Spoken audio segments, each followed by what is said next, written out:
Bismillahirrahmanirrahim. Assalamualaikum warahmatullahi wabarakatuh. Alhamdulillahirabbil alamin. Wa bihi nasta'in ala umuri dunya waddin wa asyhadu an la ilaha illallah wahdahu la syarikalah wa asyhadu anna Muhammadan abduhu wa rasuluhu. Allahumma shalli alaihi wa ala alihi wa ashabihi wa man sara ala nahjihi bi ihsanin ila yaumiddin. Qala Allah Ta'ala fil Qur'anil Karim, a'udzu billahi minasyaitonir rajim, ya ayyuhalladzina amanu taqullaha haqqa tuqatih wa la tamutunna illa wa antum muslimun. Amma ba'du, fa ya ayyuhal hadirun, usi nafsi wa iyyakum bi taqwallahi la'allakum tuflihun. Hadirin jamaah berjamaah salat subuh dan kajian rutin Masjid Baitul Muttaqin Antapaning saya hormati, dan para jajaran ketua DKM yang saya muliakan. Menuntut ilmu tentunya sebuah kebutuhan bagi kita, dikarenakan diantaranya dua hal. Yang pertama, bahwasanya dengan menuntut ilmu kita banyak mendapatkan keutamaan dari Allah Subhanahu wa Ta'ala yang sulit didapatkan di dalam aktivitas kita yang lainnya. Bahkan para ulama mengatakan bahwasanya duduk di majelis ilmu itu jalan termudah menuju surga. Kata Nabi SAW, man salaka tariqan yaltamisu fihi ilman, sahalallahu lahu bihi tariqan ilal jannah.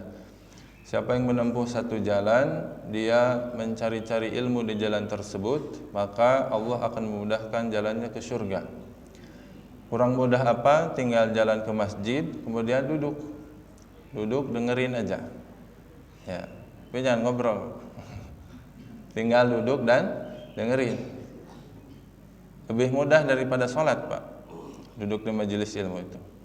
Itu terlepas dari mengerti atau tidaknya, ya, udah dimudahkan jalannya ke surga oleh Allah Subhanahu wa Ta'ala.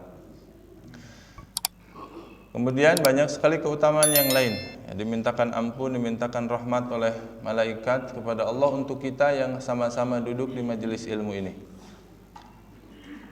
Di samping itu, menuntut ilmu menjadi sebuah kebutuhan dari sisi yang lain, sebagaimana yang diungkapkan tadi di muqaddimah oleh Ketua DKM, bahwasanya di zaman sekarang itu banyak sekali syubhat, ya, yang bisa saja meracuni pikiran kita, ya, pikiran-pikiran atau stigma-stigma yang salah tentang Islam, ya, kebutaan seseorang terhadap syubhat, apakah Islam itu benar seperti yang dikatakan oleh orang-orang orientalis, Islam itu kampungan, Islam itu radikal, Islam itu sudah tidak relevan lagi dengan zaman ini. Nah, itu semua tiada lain bisa dibendung oleh kita sendiri dengan cara apa? Dengan ilmu itu sendiri. Maka kita pun sama membutuhkan ilmu dari sisi tersebut. Ya, maka tidak ada alasan bagi kita untuk menelantarkan majelis ilmu yang mampu untuk kita hadiri. Makanya dalam sebuah hadis atau para ulama mengatakan, kun aliman au muta'alliman au mustami'an au muhibban. Kalau kita mampu, jadilah kita itu orang yang alim, orang yang berilmu, kemudian bisa mengajarkan ilmunya. Bagaimana para ulama? Itu bagian yang terbaik di antara bagian ilmu. Kan dalam proses transfer ilmu, dalam proses menuntut ilmu, maka yang terbaik adalah al-alim, yang berilmu, memahami ilmu, kemudian dia mengamalkannya, kemudian dia mengajarkannya. Itu yang terbaik. Tapi tidak semua orang, ya, kayak kita susah mau jadi alim, itu susah. Maka yang kedua adalah au muta'alliman. Kalau enggak mampu jadi orang alim, jadilah orang yang muta'allim, orang yang senang belajar. Ya, kayak kita, ya, senangnya duduk di majelis ilmu. Meskipun kadang ada yang diserap, kadang enggak paham juga gitu. Tapi itulah al-muta'allim. Tidak berhenti untuk muta'allim, untuk ta'allum, untuk belajar. Maka kalau kita berangkat dari rumah itu niatnya bukan ta'lim, Pak, tapi ta'allum. Kalau ta'lim itu orang yang alim, orang yang mengajarkan gitu. Kalau ta'allum, orang yang belajar seperti kita. Niatnya ta'allum. Saya juga sama-sama belajar. Nah, kalau tidak bisa menjadi muta'allim yang istiqomah, maka jadilah mustami'an. Jadi orang yang mendengarkan saja. Ya, kalau muta'allim mungkin lebih serius lagi belajarnya. Kalau mustami'an, dia mendengarkan saja. Paparannya seperti apa. Itu mustami' yang ketiganya. Yang keempat itu au muhibban, atau pecinta ilmu. Mungkin dia nggak sempat duduk di majelis ta'lim secara istiqomah, secara rutin, tapi dia mencintai majelis ta'lim, majelis ilmu itu. Dengan cara apa? Dengan cara mensponsori kegiatannya gitu, mendukung kegiatannya. Kalau bisa mampu, bantu dengan pikiran, bantu dengan pikirannya. Bisa mampu dengan desainnya, dia mendesain acara tersebut, bikin flyernya gitu. Kalau mampu dengan buat masakannya, ya, untuk yang hadir di majelis ilmu itu, maka dia bantu dengan hartanya. Ya, kalau ada di majelis ta'lim atau di masjid itu pembangunan yang bisa menunjang sarana majelis ta'lim itu, maka dia bersemangat untuk melakukan hal tersebut. Itulah muhibban. Wala takum khamisan, dan janganlah menjadi orang yang kelima. Orang yang kelima itu enggak masuk kemana-mana, Pak. Ya, bukannya datang di majelis ta'lim, malah dia bubarkan majelis ta'lim. Ada nggak yang kayak gitu? Ada, Pak. Yang suka ngebubarin majelis ta'lim ada? Ada. Nah, ini yang khomisan itu, Pak. Golongan yang kelima yang terburuk. Ya, dia jadi sponsor aja, positive thinking aja sama orang majelis ta'lim itu susah. Nah, jangan salah sampai kita masuk ke golongan yang kelima ini gitu. Atau nggak bubarin sih, tapi julid aja kerjaannya gitu. Di Baitul teh ngaji teh minang-minang teuing. Moal poe pengajian we. Mungkin aya nu kitu, Pak. Milu ngaji henteu ngomongkeun heueuh di luar. Padahal kita mah yang ngaji biasa aja ya. Apa yang repot? Tiap hari ya tinggal datang, kalau nggak sempat ya nggak usah gitu. Tapi kan selalu mungkin ada orang-orang yang negatif thinking terhadap orang-orang yang duduk di majelis ilmu itu. Nah, kita jangan sampai menjadi orang yang seperti itu. Karena jadi alim nggak bisa, jadi pembelajar yang serius nggak bisa, jadi mustami nggak bisa, kemudian jadi pecinta saja, pendukung, sponsor aja nggak bisa. Maka minimal jangan sampai yang kelima ini, ya, wala takum khamisan, wala takun khamisan. Janganlah menjadi orang yang golongan yang kelima, yang tidak masuk kemana-mana gitu. Namun kalau kita mampu, maka jadilah orang yang muta'alim tadi, pembelajar yang serius menekuni ilmu tersebut sehingga mendapatkan keutamaan yang maksimal. Kemudian Bapak azanillahu wa iyyakum dan ibu-ibu sekalian, kita akan pelajari di mukadimah ini sifat-sifat perawi, ya, meneruskan sedikit dari ulumul hadis, yang mana ulumul hadis itu ilmu yang fardu kifayah, sebetulnya tidak wajib untuk kita pelajari. Makanya tidak semua runutannya saya ambil, ya, tapi saya ambil yang mungkin bisa ada faedah secara umumnya bagi kita. Ulumul hadis itu adalah bukan ilmu mempelajari makna hadis, tapi ilmu mempelajari karakter hadis itu. Mana hadis yang bisa diterima, dengan cara apa menerima hadis, mana yang hadis tersebut ditolak, dan dengan cara apa hadis tersebut ditolak, jalannya, teknisnya gitu, ya. Nah, di antara ilmu ulumul hadis kita akan pelajari tentang sifat-sifat perawi yang diterima atau ditolak. Ya, sebagaimana yang kita pahami, dalil yang utama di dalam kitab beragama itu cuma dua. Yang utamanya, ya, adalah Al-Quran dan ada As-Sunnah. Nanti ada ijma' qiyas yang ketiga, keempat. Tapi yang utama itu adalah Al-Quran dan As-Sunnah. Quran itu bersifat pasti. Ya, nggak ada ayat yang diragukan lagi. Bahkan kalimat atau huruf pun bahkan nggak ada yang diragukan dalam Al-Quran. Jadi nggak ada ayat yang do'if, Pak. Ya, Al-Baqarah, surat Al-Baqarah ayat sekian do'if ayatnya nggak ada kan? Kita nggak pernah dengar. Semua ayat itu mutawatir. Ya, mutawatir itu tingkatan yang paling tinggi. Ya, yang nggak mungkin diragukan lagi. Ya, saking banyaknya saksi tentang ayat tersebut. Nah, lain halnya dengan al-hadis, Pak. Kalau hadis itu tidak sepasti Al-Quran, ya, ada hadis yang palsu, ya, ada hadis yang lemah gitu. Nah, untuk itu perlu dibedakan mana hadis yang dapat diterima, yang makbul, mana hadis yang mardud, yang bisa tertolak gitu. Nah, di antaranya adalah dengan cara meneliti setiap perawi yang menuturkan hadis tersebut. Bagaimana Imam Bukhari tidak dengar langsung dari Nabi. Kalau Imam Bukhari langsung dari Nabi mah gampang kita menerimanya. Imam Bukhari dari gurunya. Ya, misalkan dari Malik dari Nafi dari Ibnu Umar dari Rasulullah SAW. Nah, setiap jalur antara Imam Bukhari atau Imam Muhaddis yang lain menuju Rasulullah, orang-orangnya disebut perawi. Kalau di kita mah pewarta gitu. Ya, saya bilang ke si A bahwa ABCD. Si B nanti si A bilang ke si B bilang ke si C. Nah, ABCD itu adalah para perawi. Nah, di antaranya ya ada para ulama memberikan kaidah ya bahwa salah satu ukuran hadis itu diterima atau ditolak dari melihat dari dua karakteristik para perawi ini. Satu persatu itu dilihat. Ya, dilihatnya nanti dari Kitabur Rijal, dari silsilah, dari biografi para perawi itu sendiri. Nah, apa saja yang dilihat oleh para ulama? Nah, ada dua, ada sifat-sifat yang diterima, ada sifat-sifat yang ditolak. Kita akan singkat ya poin-poin tersebut. Nah, sebuah hadis bisa dikategorikan ke dalam hadis yang makbul atau hadis yang diterima, setidaknya harus ada dua karakteristik dari para perawinya. Ini baru perawi ya, nanti dari matannya juga ada gitu. Jadi nggak setiap orang yang perawinya bisa diterima, kemudian hadisnya bisa diterima. Nanti ada juga ilmu tentang matan hadisnya, tentang isi hadisnya. Kalau ini ilmu tentang rantainya, mata rantainya, gitu. Ya, orang-orang yang mewarta hadis tersebut. Di antaranya ada dua.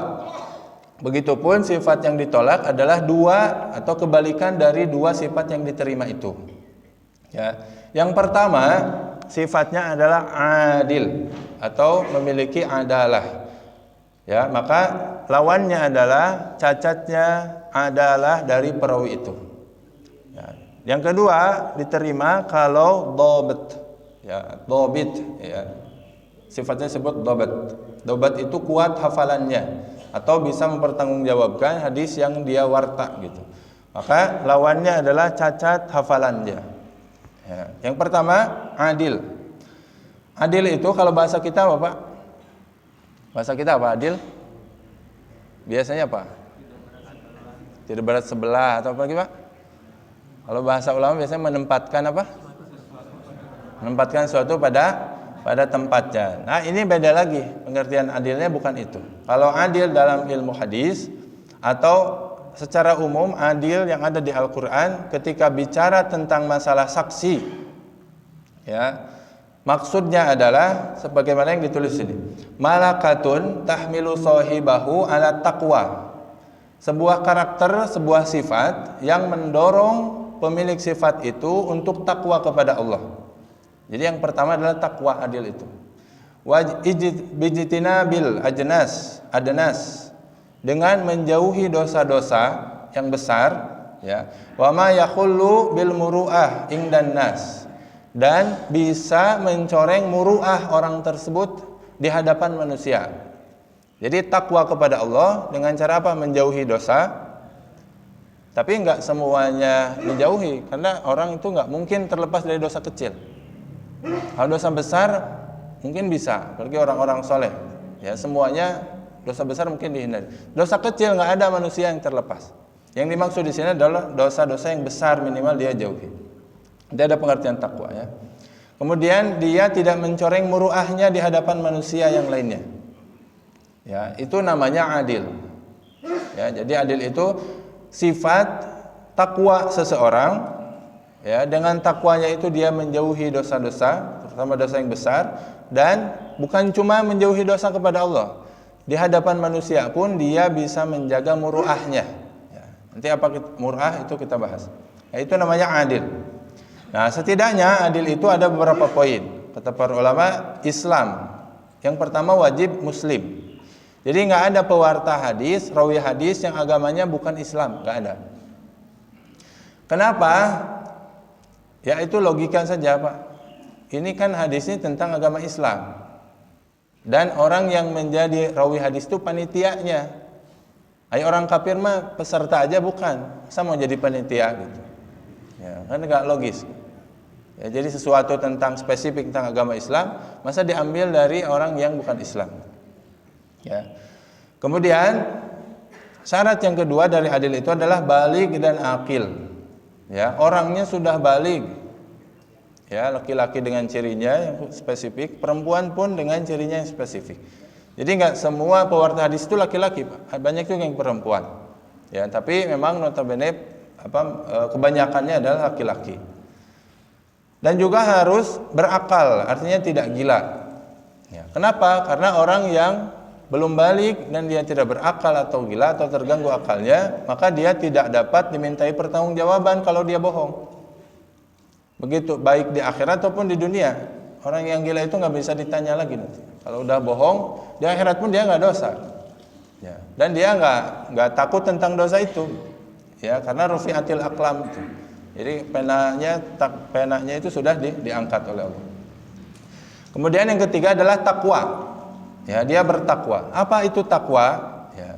Kata para ulama mengatakan, takwa di sini yang dimaksud adalah ijtinabul kabair wa adamustimroris shaghair. Menjauhi dosa besar dan tidak terus-menerus melakukan dosa kecil. Ini unik pengertiannya. Jadi dosa besar dia jauhi, sekalipun dia nggak akan mengerjakan dosa besar.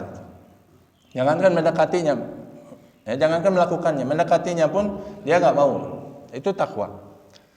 Nah, dengan dosa kecil dia mungkin terkadang melakukan itu, tapi dia tidak istimror dalam dosa itu, tidak terus-menerus melakukan dosa kecil gitu. Ya, itu pengertian takwa. Menjauhi dosa besar dan tidak terus-menerus melakukan dosa kecil. Sekali-kali mah namanya juga manusia. Kullu bani Adam khata'. Setiap manusia itu pasti banyak dosa. Maksudnya dosa-dosa kecil itu pasti dia perbuat. Ya, itulah yang namanya takwa yang termasuk di dalam sifat-sifat orang yang mewarta hadis yang bisa diterima. Dan yang keempat adalah menjaga muru'ah. Nah, muru'ah itu apa? Muru'ah itu menjaga norma, Pak. Jadi meskipun sesuatu perbuatan itu tidak dosa, tidak termasuk haram, tapi kalau kata orang di sekitar itu buruk, maka dia menjauhi itu. Apalagi sebagai seorang pewarta hadis, sebagai perawi hadis. Contoh gini, Pak. Kalau anak kecil atau orang yang awam, ya, makan cendol di depan gasmin ini bari nangtung. Atau jangan cendol ya, adanya goyobot di sini, Pak. Ya, goyobot di sini. Makan goyobot. Bangkunya penuh, Pak. Dia makan sambil berdiri. Atau jangan makan, minum aja. Minum apa sambil berdiri misalkan. Tapi pakai tangan kanan. Nah, sebetulnya dalam syariah dia berdosa atau tidak? Tidak. Dan kita pun melihatnya wajar-wajar aja karena orang awam. Tapi kalau yang berdiri di sana seorang alim ulama, misalkan ketua DKM, mohon maaf, atau misalkan ustadz yang ngisi tabligh akbar misalkan. Tiba-tiba Bapak lihat nangtung aja sambil minum gitu. Mau bari ngarokok misalkan. Kita lihat sih sebetulnya dosa mah enggak gitu. Tapi asa teu pantes we. Nah, itu dia berarti muru'ah itu gitu maksudnya. Ya, dia menjaga norma meskipun tidak dosa tapi dia jauhi hal-hal yang bisa mencoreng ya nama baiknya gitu. Ya. Misalkan laki-laki keluar pakai kolor yang di bawah lutut. Kan aurat laki-laki itu Pak antara pusar dengan lutut. Itu pun ulama khilaf. Maksudnya ada yang mengatakan antara pusar dan lutut itu tengahnya aja, ya kemaluannya aja. Tapi ada yang mengatakan pusar dan lutut itu semuanya. Dari pusar ke lutut itu auratnya. Anggaplah kita pakai yang kedua. Berarti kalau pakai celana sontog yang di atas betis itu boleh nggak? Boleh kan? Laki-laki mah, bukan ibu-ibu ya. Laki-laki ini mah. Laki-laki boleh Pak, bapak-bapak boleh. Tapi kalau yang melakukan itu yang pakai celana pendek itu khotib sholat Jumat, asa teu pantes gitu kacirina. Engko sok khutbah tapi pakai celana sontog gitu. Ya, harusnya dia lebih menjaga apa? Bukan menjaga ketakwaan. Dan itu mah enggak dosa, tapi menjaga muru'ah gitu. Nah, maka itulah yang dinamakan dengan muru'ah. Makanya Imam Al-Bukhari pernah menolak satu hadis, Pak, dari, ini udah pernah saya sampaikan, ya, dari seseorang. Awalnya Imam Bukhari datang ke rumah orang tersebut, tidak disebutkan namanya. Kemudian Imam Bukhari menerima hadisnya. Jadi pas mau pulang, Imam Bukhari lihat si orang ini yang mewarta hadis ini ngasih makan ayamnya. Ngasih makan ayamnya, si ayamnya dijailin, Pak. Jadi misalkan bahasa kita kan kalau manggil ayam gimana, Pak? Kurr gitu ya. Diprank si ayamnya, Pak. Kurr tek tek tek tek. Pas geus datang ayamnya dia ngaleos. Kira-kira perasaan ayamnya kumaha ya, Pak? Nyeri hati keur lapar gitu. Geus datang malah ditutup gitu ya. Ya, ibarat kita engkau diundang makan, kan kita kalau diundang makan biasanya enggak makan dulu sengaja, Pak, di rumah. Diundang ngaliwat jam 11. Di jam salapan teh mau makan keweh di itu sekalian. Sekalian balas dendam ya. Pas datang ke sana, terjadi tutup pantor rumahnya teh. Nah, kita kan nyeri hati gitu. Nah, padahal kalau itu dilakukan ke ayam kan sebetulnya nggak dosa. Nya ngeprank ayam hukumnya dosa nggak gitu. Ya, sebetulnya kalau sampai dosa nggak juga gitu. Tapi menurut Imam Bukhari itu kecacatan sebuah muru'ah. Nggak layak seorang perawi hadis melakukan itu gitu. Kayak Imam Bukhari nggak jadi, Pak, hadisnya coret. Kita nggak pernah tahu sampai sekarang hadisnya apa gitu. Ya. Mungkin ini berbeda dengan standar ulama yang lain. Kayaknya Imam Bukhari itu hadisnya paling kuat di antara imam yang lain ya. Nah, masalah adil ini, Pak, masalah adil ini yang kita jabarkan tadi, ada takwa, baligh dan menjaga muru'ah, itu sebenarnya berlaku umum. Bukan cuma bagi perawi hadis, tapi berlaku juga bagi setiap saksi. Jadi kalau ada istilah harus ada saksi dalam satu perkara di Al-Qur'an, itu karakternya ini saksinya itu. Misalkan saksi tentang apa? Saksi nikah misalkan. Ya. Saksi tentang jual beli misalkan. Ya. Ini berlaku, Pak. Jadi jangan sampai bapak nikah saksinya asal-asalan gitu. Bukan bapak nikah ya, bapak udah nikah. Anak bapak nikahkeun gitu. Ya. Saksina asal-asalan. Waduh, tiba-tiba ngadadak ya saksi. Jangan ka dieu. Teu apal riwayatna kumaha, teu apal sifatna kumaha, jangan. Karena saksi itu harus adil kayak gini, termasuk saksi apapun gitu. Dia harus takwa, harus balik. Ya, takwa itu minimal kita nggak pernah lihat dia berbuat dosa terang-terangan gitu. Dosa sembunyi-sembunyi mah kita nggak tahu. Ya, minimal kita nggak pernah menyaksikan dia dosa terang-terangan gitu. Ya, kita hukumi secara zahirnya. Nah, maka lawan dari adalah ini adalah cacatnya adalah itu. Contohnya kafir, kecil atau gila, maka ini sebaliknya, fasik. Nah, fasik ini berlaku jika dia belum bertobat. Fasik ini lawannya dari takwa, Pak. Kalau takwa tadi menjauhi dosa besar dan tidak terus-menerus melakukan dosa kecil, fasik itu sebaliknya, bisa melakukan dosa besar meskipun sekali dia fasik. Ya, seumur hidupnya nggak pernah minum khamr, cuma sekali, tetap dia fasik. Atau minum khamr mah nggak pernah, dosanya dosa kecil, tapi sering-seringan, terus-terusan, itu juga fasik. Contoh dosa kecil apa? Misalkan tidak menjaga pandangan, misalkan. Ya, ningali nugelis di pinggir jalan di heotan, misalkan. Ya, enggak sih kalau dosa besar mah, tapi dosa kecil, tapi terus-terusan, itu juga sama bisa menyebabkan kategori fasik gitu. Ya. Jadi sebaliknya dari takwa. Nah, fasik ini jika dia belum bertaubat dan diketahui kefasikannya, maka hadisnya nggak akan pernah diterima. Ya, jadi ada orang yang melakukan dosa syirik misalkan, dan dia belum bertobat, maka ulama nggak mau menerima hadis dari orang itu. Ya. Kemudian, ya, atau pernah berdusta. Nah, pernah berdusta dalam meriwayatkan hadis. Kalau dustanya di luar hadis, misalkan dusta dalam jual beli, itu masuknya fasik yang atas. Tapi kalau dustanya dalam meriwayatkan hadis, dia pernah memberikan hadis palsu gitu, pernah memalsukan sebuah hadis. Nah, maka meskipun sudah bertobat, nggak akan pernah diterima hadisnya, Pak. Meskipun sudah bertobat. Ini berlaku juga tentang saksi al-qadzaf. Qadzaf itu menuduh orang lain berzina, Pak. Tiba-tiba kita bilang itu zina. Ternyata pas udah diklarifikasi, udah disumpah segala macam, ternyata yang nuduh ini yang bohong. Maka itu namanya qadzaf. Dia melakukan dosa besar. Selama-lamanya orang ini dilarang jadi saksi dalam masalah apapun. perkawinan, qadzaf sekali lagi nggak akan pernah bisa. Ya, nggak akan pernah diterima. Sama dengan ulumul hadis ini. Kalau bohongnya dalam masalah dagang, misalkan dia ketahuan, kemudian dia bertobat, maka bisa saja diterima pada akhirnya hadisnya. Kalau udah tobat benar-benar. Tapi kalau bohongnya memalsukan hadis, maka selama-lamanya nggak akan pernah diterima. Sebagai bentuk kehati-hatian para ulama hadis. Ya. Kemudian yang berikutnya, ya, tidak takwa juga berarti seorang itu bisa dikategorikan sebagai ahli bid'ah. Ya. Jadi kalau ahli bid'ah, ya para ulama membagi menjadi dua macam. Kalau bid'ahnya bid'ah yang mukaffirah, bid'ah yang dalam masalah akidah seperti Syiah, Mu'tazilah, ya, maka hadisnya nggak akan pernah diterima. Bahkan sebab utama lahirnya ulumul hadis adalah banyak penyimpangan dalam masalah akidah sehingga banyak memalsukan hadis untuk menguatkan akidah mereka. Itu hadisnya nggak akan pernah diterima, Pak. Orang Syiah gitu. Kalau sekarang orang Ahmadiyah misalnya, dulu mah belum ada. Mu'tazilah, ya, Khawarij atau nabi palsu, misalnya, itu masalah akidah, nggak akan pernah diterima bid'ah.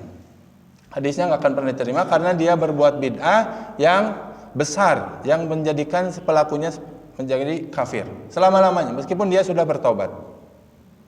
Ya.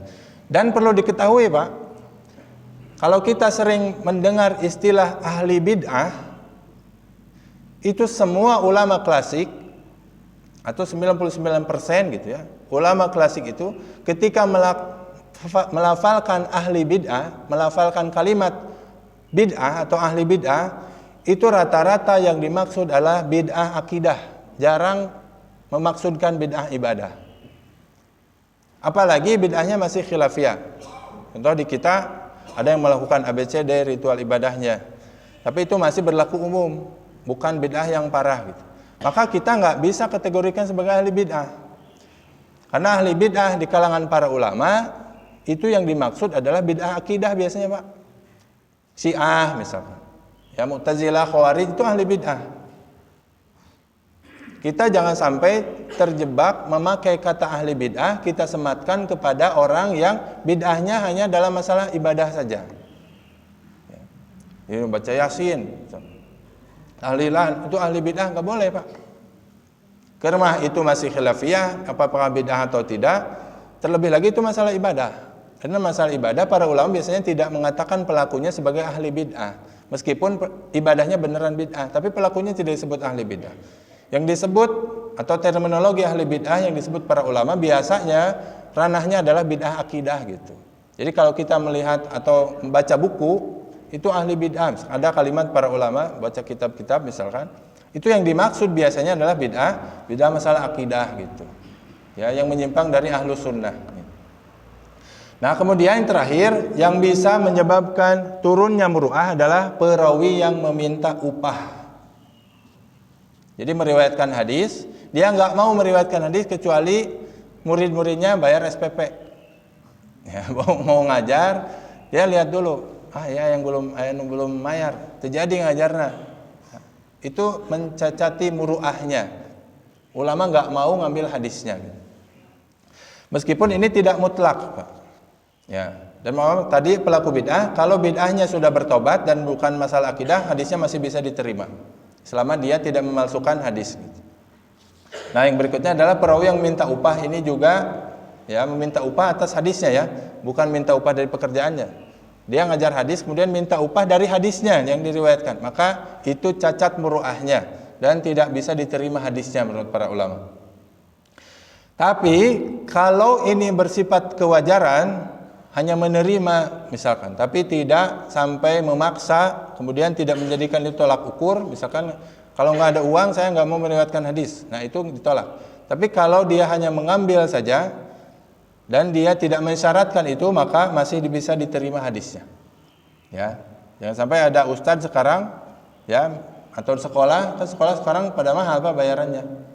Berarti jangan sekolah di sana, mahal bayarannya, itu ikhlas ustadznya. Nggak boleh kita ngambil ilmu dari situ, itu salah. Ya, baik, guru saya pernah bilang, ya, kalau dalam masalah kontemporer, masalah upah ini sekarang kita prinsipnya cuma 3 Pak. Sekolahkan anak misalkan ke sekolah yang berbayar dan ternyata tentang Islami atau ngaji harus bayar gitu. Jangan mikirin ustadznya ikhlas apa enggak. Prinsipnya 3. Si ustadz harus ikhlas mengajar, itu prinsip pertama. Jadi si ustadz ini nggak boleh mengajar dengan mengharapkan gajinya, nggak boleh. Kalau mengajar agamanya. Yang kedua, si murid harus ikhlas belajar. Jadi belajarnya harus ikhlas. Yang ketiga, orang tua harus ikhlas membayar. Itu prinsipnya, Pak. Dan setiap pihak mengurusi ikhlasnya masing-masing, jangan campuri ikhlasnya orang lain gitu. Bapak sebagai orang tua, udah campuri ikhlasnya Bapak di mana? Ikhlas membayar, ya udah urusi ikhlas membayar itu. Gak usah ikut campur tentang ikhlasnya si ustadz, harus ikhlas mengajar, ya usah. Itu mah urusan yang ngajar. Nah, itu dalam masalah kontemporer.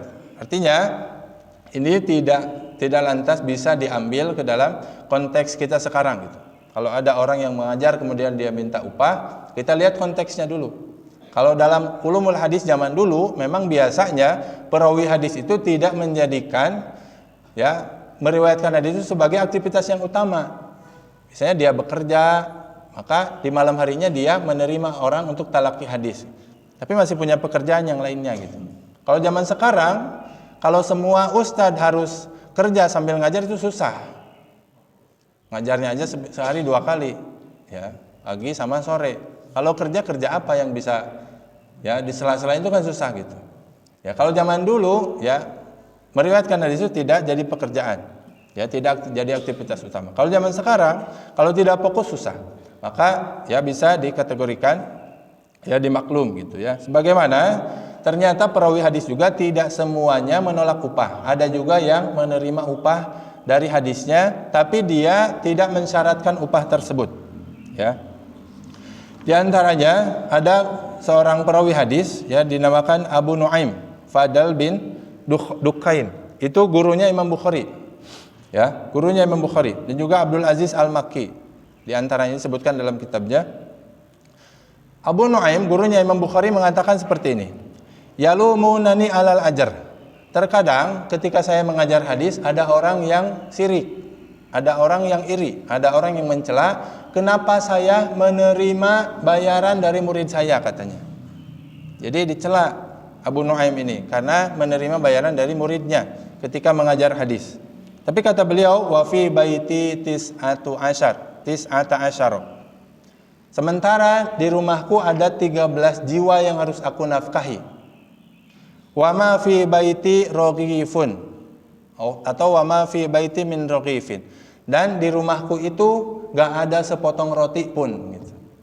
Ini kata gurunya Imam Bukhari. Jadi maksudnya kata Al-Makki ini, gurunya Imam Bukhari, terkadang orang itu cuma lihat dari luarnya aja. Oh, saya mengajar kemudian dibayar. Oh, gak ikhlas. Padahal orang gak tahu di rumah saya ada 13 jiwa. Ada anak dan istrinya, mungkin ada saudaranya yang harus dinafkahi gitu. Sementara di rumahku itu sepotong roti pun nggak ada.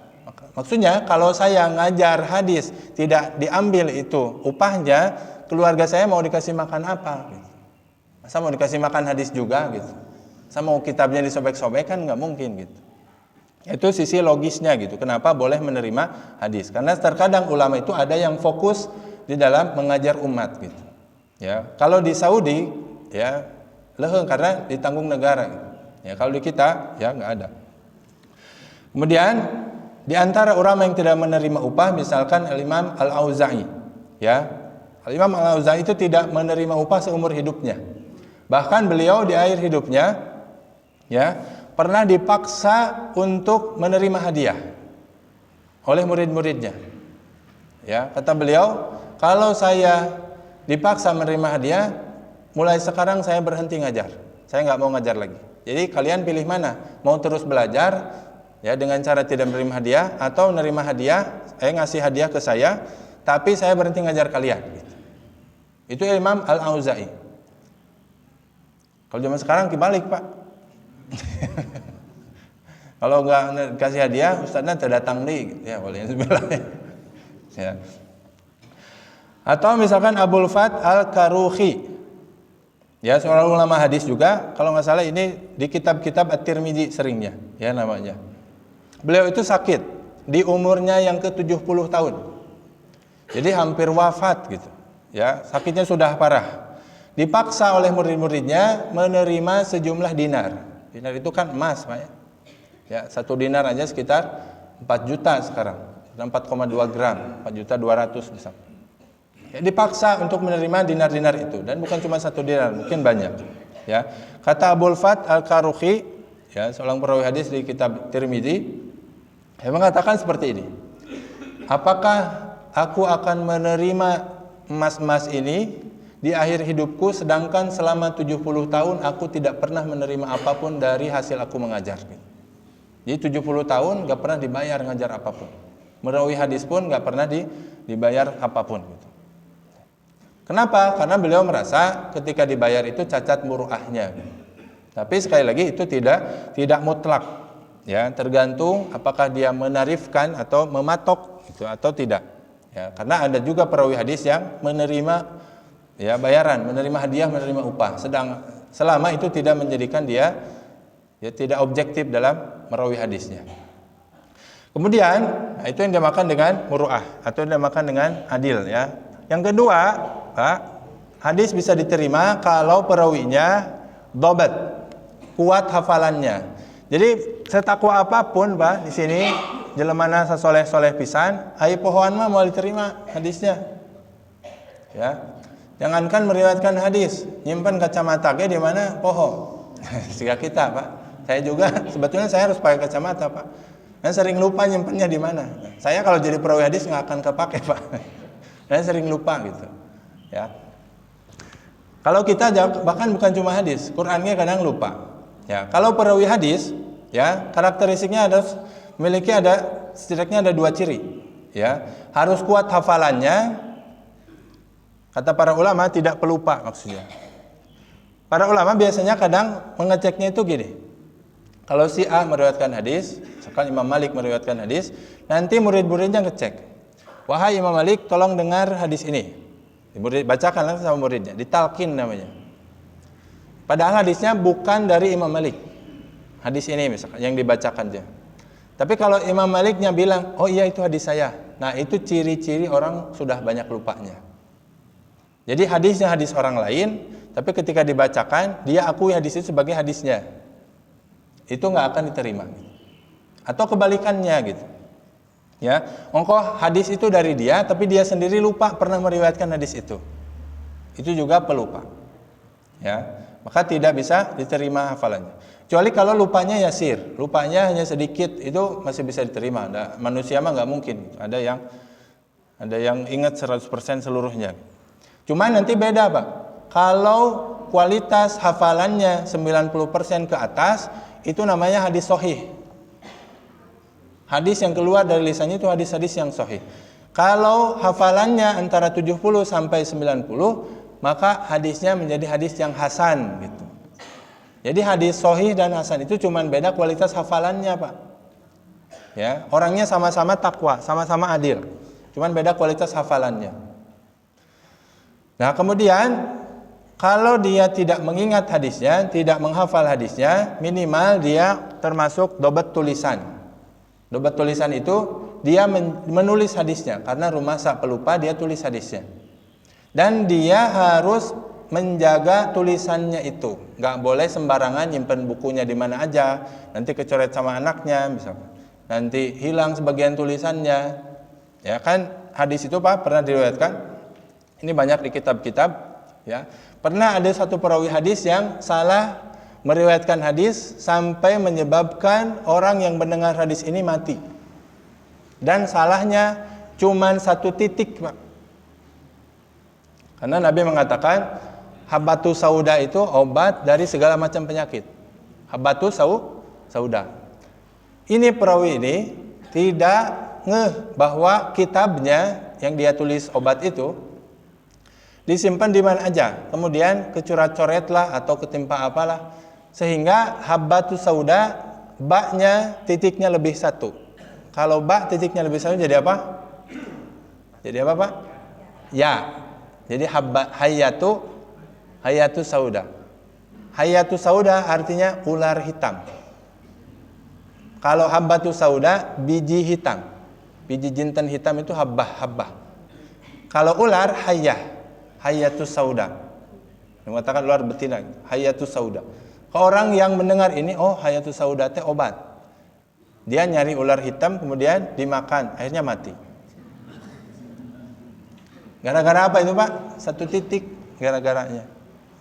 Itu gara-gara tidak menjaga tulisannya. Maka kalau tidak bisa menghafal, perawi hadis itu harus menulis, dan bukan cuma menulis tapi dia jaga tulisannya. Terlebih lagi zaman dulu mah tulisannya jangan dibangin kayak kita Pak. Dan zaman dulu mah ditulis sendiri pakai tangan. Kalau ada titik 1 itu nggak kelihatan kalau ketambah. Kalau zaman sekarang beda antara yang diketik komputer sama kalau kita tulisin kertas itu. Ya, nanti juga ada harus dicek tulisannya. Misalkan ke muridnya, si gurunya membacakan hadis dari tulisannya. Nanti si muridnya ngecek secara berkala. Apakah tulisan yang kemarin gurunya bacakan itu masih sama dengan apa yang ada di dalam kitab gurunya itu? Kalau ada beda, itu berarti bisa gitu ya. Tidak serta-merta, tapi bisa menurunkan kualitas atau kredibilitas dari dobat tulisannya itu. Ya. Nah, lawannya adalah pelupa atau tidak mengoreksi kesalahannya. Jadi sudah dikasih tahu, misalkan kamu itu kemarin lupa meriwayatkan hadis, ternyata salah. Tapi orangnya nggak mau mengkoreksi hadisnya, ya, nggak mau ya membenahi hadisnya. Maka hadisnya bisa ditolak oleh para perawi setelahnya. Ya. Kemudian tidak memelihara tulisannya, contohnya seperti tadi.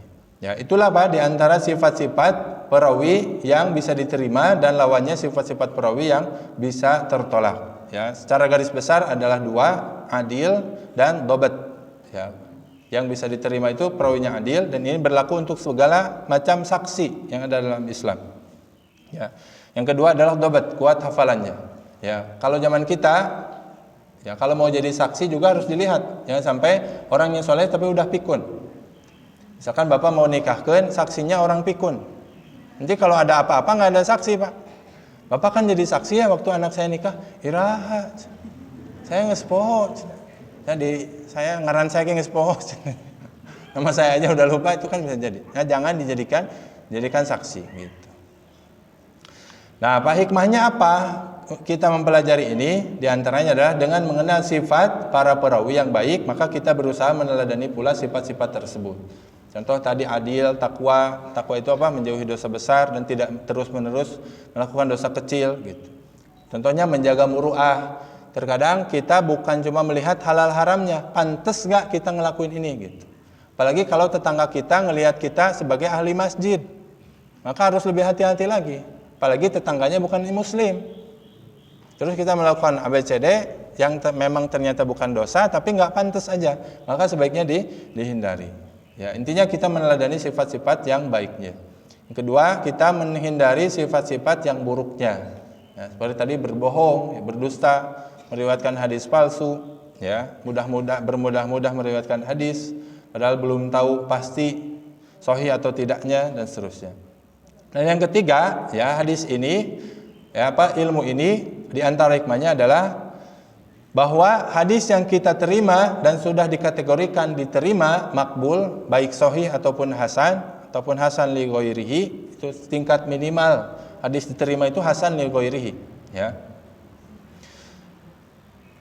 Ya, itu semua sudah melalui ya pemeriksaan para ulama. Jadi kita tidak perlu ragu-ragu lagi gitu ketika menerima sebuah hadis dan hadisnya sudah sahih. Artinya hadis itu bisa dipertanggungjawabkan karena jalur mata rantainya pun orang-orang soleh ternyata di dalamnya gitu. Ya, kalau kita baca kitab Bukhari, ya, itu kan nggak langsung Imam Bukhari ke sahabat, tapi bisa disebutkan an fulan. Setiap fulan yang disebutkan itu adalah orang yang adil, orang yang menjaga muruahnya, orang yang soleh gitu. Sampai ada cacat sedikit pun tidak diterima oleh Imam Bukhari. Maka kita menerima hadis itu sudah dalam keadaan tenang, enak gitu. Dan titik poinnya adalah rasional. Islam itu agama yang rasional. Artinya apa? Melihat karakteristik siapa pembawa hadisnya kalau mau menerima hadis itu. Jadi nggak ada dalam Islam, terutama dalam ulumul hadis, oh ini mah guru saya soleh itu soleh, terima hadisnya, nggak ada. Perawi hadis itu harus objektif semuanya, harus rasional. Oh, atau ini mah syekhnya bisa ngalengit, misalnya guru saya. Kan suka ada yang gitu, Pak. Si Ustadz tadi di masjid, pasti ditanya, sholatnya di Mekah, sholat zuhurna, sholat asar nggak sebalik deui ka Antapani. Oh itu berarti sakti, bisa diterima hadisnya? Nggak ada gitu. Semua ulama hadis ketika meriwayatkan hadis itu semuanya pertimbangannya pertimbangan rasional yang masuk akal sehat gitu. Ya nggak ada ya masalah-masalah yang seperti tadi, pertimbangan-pertimbangan yang gaib seperti tadi. Ya, artinya agama Islam itu mendidik kita supaya rasional juga. Ya, kalau mau menerima kabar, siapa yang membawa kabar itu lihat dulu gitu.